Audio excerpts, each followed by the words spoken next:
Hello friend, good morning. स्वागत है आप सभी का आपके अपने चैनल ओनली एग्ज़ाम टेस्ट पर। जैसे कि फ्रेंड एसएससी जीडी की वैकेंसी आने वाली है और इसी मंथ में आपका ऑनलाइन प्रोसेस चालू हो जाएगा। तो फ्रेंड एसएससी जीडी की तैयारी करने वाले सभी स्टूडेंट को सबसे ज़रूरी जो चीज़ है वो है कि SSC GD previous year question paper को सॉल्व करना, मतलब एनालिसिस करना, उसको जानना कि क्वेश्चन क्या आया था, कहाँ से आया था, कैसे आया था। तो ये जो एग्जाम का जो आज क्वेश्चन लिया गया है जीके जीएस का, ये 22 अप्रैल 2012 को प्रथम पाली का क्वेश्चन लिया गया है मेरे दोस्त। और आपके अपने इस चैनल पर सबसे पहले 2011 से लेकर अब तक एसएससी जीडी के जितने भी एग्जाम हुए सारे प्रीवियस ईयर के क्वेश्चन को हल कराया जाएगा। हिंदी, रीजनिंग और मैथ और जीके जीएस के सारे पहले प्रीवियस ईयर के क्वेश्चन पेपर को हल कराया जाएगा। उसके बाद आपके अपने इस चैनल पर ओनली एग्जाम टेस्ट पर स्पेशल बैच एसएससी जीडी का चलाया जाएगा। चलिए मेरे दोस्त, पहले जानते हैं कि क्वेश्चन कहाँ कहाँ से कौन कौन से सब्जेक्ट से आए थे। इतिहास के आपके जो क्वेश्चन आए थे 4 क्वेश्चन आए थे, भूगोल के 4 क्वेश्चन आए थे और विज्ञान के 9 क्वेश्चन आए थे। अर्थव्यवस्था से 4 क्वेश्चन आए थे, संविधान के 1 क्वेश्चन थे, स्टैटिक जीके के आपके 3 क्वेश्चन थे। कहाँ मेरे दोस्त? ये 22 अप्रैल 2012 को जो एग्जाम हुआ था प्रथम पाली में एसएससी जीडी के। और अगर आप एसएससी जीडी के तैयारी कर रहे हैं मेरे दोस्त, तो आपको आपके अपने ओनली एग्जाम टेस्ट चैनल पर एसएससी जीडी का स्पेशल बैच चलाया जाएगा जो कि math, reasoning, Hindi, GK, GS का। और आपका ये दोस्त जो एग्ज़ाम होता है ये math, reasoning, GK, Hindi, GS का 25-25 अंक का होता है, यानी कि 100 अंक का होता है, 100 क्वेश्चन होता है और समय 1.5 घंटा दिया जाता है। चलिए मेरे दोस्त क्वेश्चन को देखते हैं। क्वेश्चन क्या था? पहला प्रश्न जो आया था वो था, भारत में पुर्तगाली उपनिवेश की राजधानी क्या थी? पहला प्रश्न आया था एसएससी जीडी 22 अप्रैल 2012 को प्रथम पाली में पूछा गया था। और इसका जो राइट आंसर था मेरे दोस्त गोवा जो था ये 1510 ईस्वी में बनाया गया था मेरे दोस्त। ठीक है, पुर्तगाली उपनिवेश की राजधानी 1510 ईस्वी में। आगे बढ़ते हैं। आगे क्या था कि विश्व का दूसरा सबसे बड़ा महाद्वीप देश कौन सा है? दूसरा जो था मेरे दोस्त अफ्रीका। राइट आंसर ए था अफ्रीका।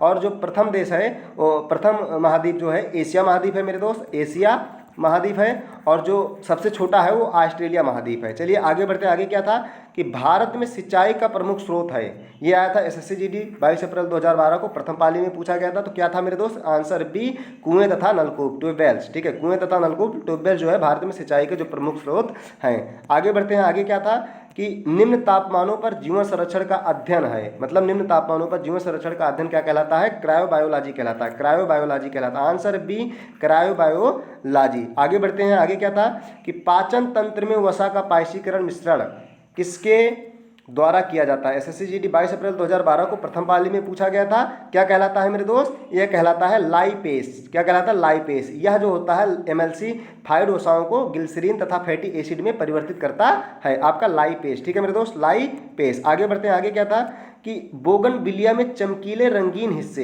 हैं। क्या है मेरे दोस्त? बोगनविलिया में चमकीले रंगीन हिस्से जो है मेरे दोस्त ये है शाहपत्र पत्राव। ठीक है, शाहपत्र पत्राव जो है बोगनविलिया में चमकीले रंगीन हिस्से हैं। चलिए दोस्त आगे बढ़ते हैं। आगे क्या था कि श्रम के लिए पुरस्कार है, ये पूछा गया था आपके एसएससी जीडी 22 अप्रैल 2012 को प्रथम पाली में पूछा गया था। क्या है मेरे दोस्त? ये है मजदूरी यानी कि वेतन। मजदूरी यानी कि वेतन जो है, श्रम के लिए पुरस्कार मजदूरी यानी कि वेतन है। आगे बढ़ते हैं। आगे क्या है कि जब किसी वस्तु का मूलधन पैसे के संदर्भ में व्यक्त किया जाता है तो उसे क्या कहते हैं? ये पूछा गया था एसएससी जीडी 22 अप्रैल 2012 को प्रथम पाली में। तो इसका क्या आंसर हो जाएगा मेरे दोस्त? कीमत। राइट आंसर क्या हो जाएगा? कीमत। जब किसी वस्तु का मूलधन पैसे के संदर्भ में व्यक्त किया जाता है तो उसे कीमत कहते हैं। क्या कहते हैं? कीमत कहते हैं। Answer B. आगे बढ़ते हैं। भारत में अर्थव्यवस्था है, भारत में अर्थव्यवस्था क्या है मेरे दोस्त? श्रम प्रचुर बहुल अर्थव्यवस्था। आंसर ए हो जाएगा आपका श्रम प्रचुर बहुल अर्थव्यवस्था। आगे बढ़ते हैं। आगे क्या है कि सरकार के संघीय रूप का एक उत्कृष्ट उदाहरण है। सरकार के संघीय स्वरूप का एक उत्कृष्ट उदाहरण क्या है? संयुक्त राज्य अमेरिका से लिया गया है। सरकार के संघीय स्वरूप का एक उत्कृष्ट उदाहरण जो है संयुक्त राज्य अमेरिका से लिया गया है, संयुक्त राज्य अमेरिका का है। चलिए दोस्त आगे बढ़ते हैं। आगे क्या है कि 1945-1991 में 2 महाशक्तियों अमेरिका तथा रूस के बीच लड़ाई क्या कहलाती है? क्या कहलाती है? एसएससी जीडी प्रथम पाली में 22 अप्रैल 2012 को पूछा गया था। ये शीत युद्ध कहलाती है, जो 1945 में शुरू हुआ था, 1951 तक चला था। ये शीत युद्ध कहलाती है। 2 महाशक्तियों अमेरिका और रूस के बीच हुआ था, शीत युद्ध कहलाती है। चलिए दोस्त आगे बढ़ते हैं। आगे क्या है कि बुद्ध शब्द का अर्थ क्या है? बुद्ध शब्द का अर्थ क्या है? क्या है मेरे दोस्त? एक प्रबुद्ध व्यक्ति, एक प्रबुद्ध व्यक्ति। ठीक है, बुद्ध शब्द का अर्थ जो होता है मेरे दोस्त एक प्रबुद्ध व्यक्ति होता है। ठीक है दोस्त आगे बढ़ते हैं। आगे क्या है कि दीन ए इलाही धर्म के इनके द्वारा परिवर्तित किया गया था। किनके द्वारा परिवर्तित किया गया था? अकबर। आंसर डी, अकबर के द्वारा ये किया गया था 1582 में। आपके 1582 में किया गया था। 1582 में अकबर की शासनकाल में किया गया था। चलिए दोस्त आगे बढ़ते हैं। आगे क्या है कि निम्नलिखित में से किसको प्रयोग के बाद पुनः चक्रित किया जा सकता है? ये आंसर हो जाएगा आपका आंसर बी, प्लास्टिक। प्लास्टिक को प्रयोग के बाद पुनः चक्रित किया जा सकता है। मतलब कि प्लास्टिक को फिर से किया जा सकता है, पुनः चक्रित किया जा सकता है। मतलब कि प्लास्टिक को जलने के बाद भी प्लास्टिक फिर से बनाया जा सकता है। चलिए दोस्त आगे बढ़ते हैं। आगे क्या है कि 8 मार्च किस रूप में मनाया जाता है? 8 मार्च जो है आपका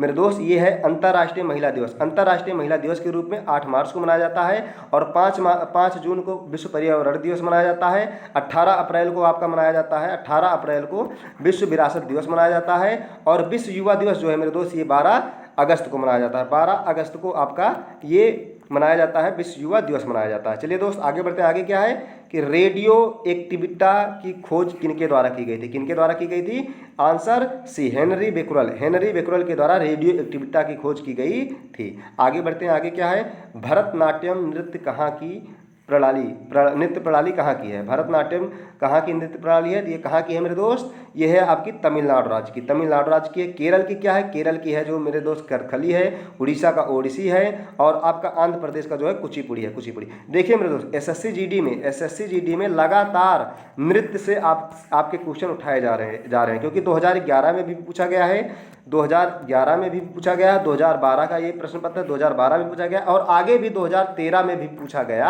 है। तो आपको इस टॉपिक से क्वेश्चन को देखना, एनालिसिस आपको करना है कि क्वेश्चन कहाँ से पूछा गया है, कहाँ से पूछा जा रहा है, लगातार पूछा जा रहा है, कहाँ से पूछा जा रहा है। चलिए मेरे दोस्त एसएससी जीडी के लिए और आगे बढ़ते हैं। निम्नलिखित में से कौन सा देश जो है राष्ट्रमंडल कॉमनवेल्थ का सदस्य नहीं है? कौन सा देश जो है राष्ट्रमंडल कॉमनवेल्थ का सदस्य नहीं है? तो ये आपका इजिप्ट, यानी कि मिस्र देश जो है, ये आपका इजिप्ट मिस्र देश ये राष्ट्रमंडल कॉमनवेल्थ का सदस्य नहीं है। बाकी ये तीनों हैं और ये इजिप्ट मिस्र जो है नहीं है। ठीक है आगे बढ़ते हैं। आगे क्या है कि माउंट एवरेस्ट पर चढ़ने वाली प्रथम भारतीय महिला जो थी कौन थी? ये आपकी आंसर डी, बछेंद्री पाल, जो कि ये 1984 में बछेंद्री पाल जो थी ये माउंट एवरेस्ट पर प्रथम भारतीय महिला थी जो माउंट एवरेस्ट पर चढ़ी थी 1984 में। चलिए दोस्त आगे बढ़ते हैं। आगे क्या है कि वायुमंडलीय दाब की इकाई यूनिट क्या है? वायुमंडलीय दाब की इकाई यूनिट क्या है पूछा गया था आपके एसएससी जीडी 22 अप्रैल 2012 में प्रथम पाली में पूछा गया था। ये है बार। ठीक है बार, इसकी इकाई क्या है? बार। ठीक है वायुमंडलीय दाब की इकाई यूनिट जो है वो है आपका आंसर डी, बार।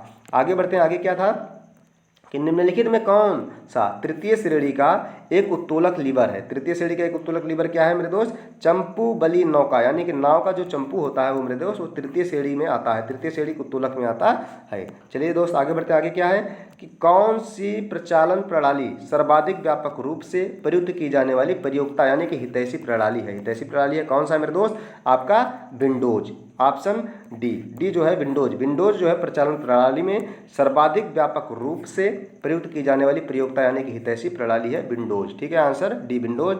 आगे क्या है कि निम्नलिखित में से कौन सा स्टेनलेस स्टील का घटक नहीं है? स्टेनलेस स्टील का घटक नहीं है, कौन सा नहीं है मेरे दोस्त? एल्यूमिनियम। आंसर ए, एल्यूमिनियम जो है वो स्टेनलेस स्टील का घटक नहीं है। आगे क्या है कि पारा मरकरी धातु जो है किसके द्वारा परिष्कृत की जाती है? किसके द्वारा परिष्कृत की जाती है मेरे दोस्त? विद्युत अपघटन। आंसर सी, विद्युत अपघटन के द्वारा जो है पारा मरकरी धातु जो है वो परिष्कृत की जाती है, विद्युत अपघटन। आगे क्या पूछा गया था एसएससी जीडी में 2012 में प्रथम पाली में पूछा गया था पर्यावरण में सम्मिलित है। पर्यावरण में क्या सम्मिलित है मेरे दोस्त? अजैव और जीवीय तत्व। ठीक है अजैव और जीवीय तत्व जो हैं ये गुणक, अजैव और जीवीय तत्व जो हैं आपके पर्यावरण में सम्मिलित हैं। यही थे आपके 25 क्वेश्चन जो पूछे गए थे एसएससी जीडी में प्रथम पाली में 2012 में। मेरे दोस्त सबसे पहले हम एसएससी जीडी के लिए सबसे पहले प्रीवियस ईयर के सारे क्वेश्चन पेपर को हल करेंगे अपने इस यूट्यूब चैनल पर।